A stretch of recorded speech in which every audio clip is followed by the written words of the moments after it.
Assalamualaikum everyone, welcome back to another video. I hope you all doing great. Today we will be talking about top 10 cyber attacks on Pakistan. It is ranked 7th in the list of the countries vulnerable to cyber attacks. Data theft, website defacing, distributed denial of services attack, DDoS are frequently observed cyber attacks against Pakistan. To provide a ground, several events have been highlighted to address the vulnerabilities of Pakistan's cybersecurity framework. So let's begin. Federal Bureau of Revenue (FBR). Most recently, the country's tax collection authority suffered a cybersecurity breach after its software Microsoft Hyper 5 was not timely updated. The details of the breach showed that while the hackers were not able to entirely breach the system, they did manage to paralyze and slow down FBR's operation for several hours.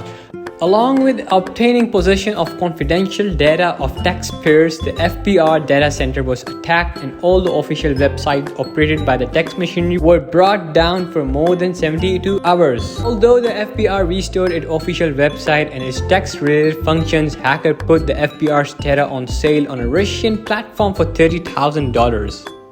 Patari. Merely a couple of months ago in June, Patari, a famous Pakistani music streaming website, has been hacked, which resulted in a leak of personal data and credentials of more than 257,000 users. The database containing the personal information of these users were then leaked online on English and Russian hacker forums. The hacker managed to catch Patari when they were exposing their database on a misconfigured MongoDB database back in May this year. Patari was informed of the misconfiguration in their database, but since the company did not respond, the hackers leaked all the information online. K Electric. The K Electric company managing generation, transmission and distribution of power to a metropolitan was hit by a cyber attack last year.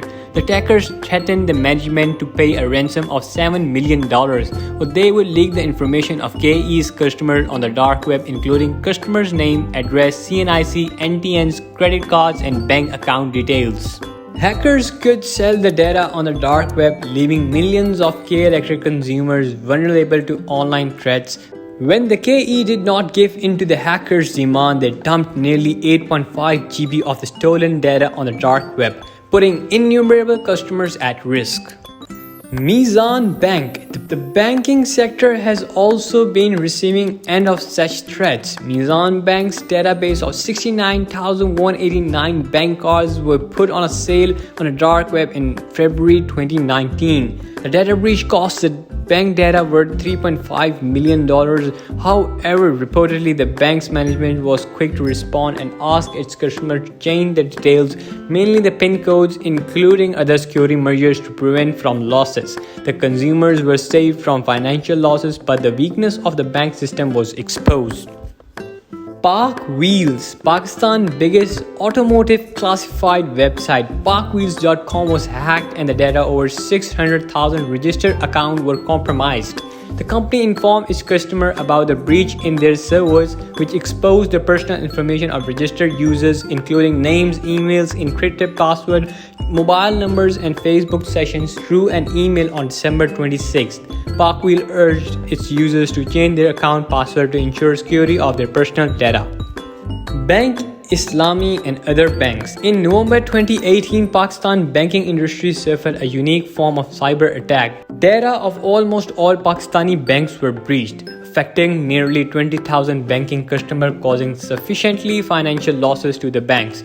For instance, Bank Islami reported that the attack caused over $6 million in losses to the bank, including suspension to the specific operations, particularly the online banking services. Tens of thousands of debit card details of banks' consumers were being sold on dark web. As a result of this attack, details of nearly 11,000 debit card holders from 22 Pakistani banks were uploaded on dark web.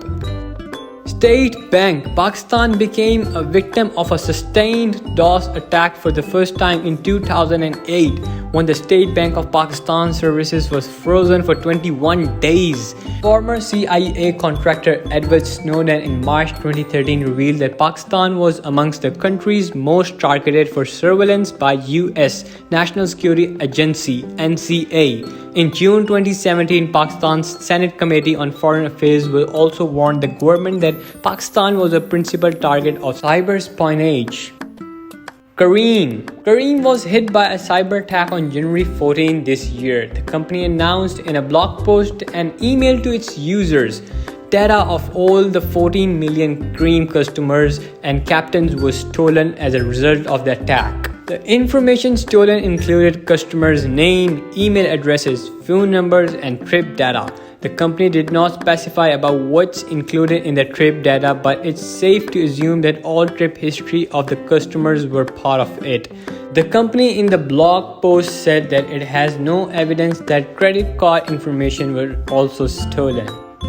National Bank of Pakistan. One of the most alarming cyber attacks were targeted against National Bank of Pakistan between Friday 29th and Saturday 30th October 2021. The cyber attack impacted the bank's backend system and affected servers that interlink the bank's branches and backend the infrastructure that control the bank's ATM network and mobile banking application. It is recorded that immediate steps were taken to isolate the affected systems, which at the end could not jeopardize the financial data for other customers.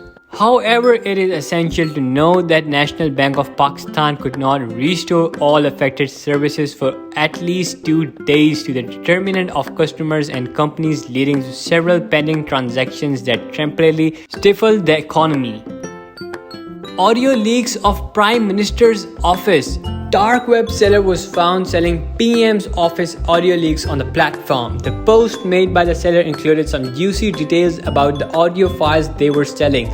They included leaked conversation between the Sharif family and even the PM's conversation with judicial and military personnels. An audio file that surfaced on the web included Maryam Nawaz Sharif having a conversation with her uncle Shehbaz Sharif and advising him to kill health card project introduced by the former PTI government. The seller just made a new post on the dark web forum saying that no further bids will be accepted and that all audio files will be released on 30th September. The audio files planned to be released by the seller right now include sensitive conversations such as engagement of PM with foreign dignitaries, family members, judicial appointees, and military chiefs.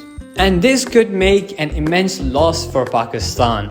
That is all for today. I hope you guys enjoyed it. If you did, make sure to like, subscribe, and don't forget to share the video. And I will see you guys in another one.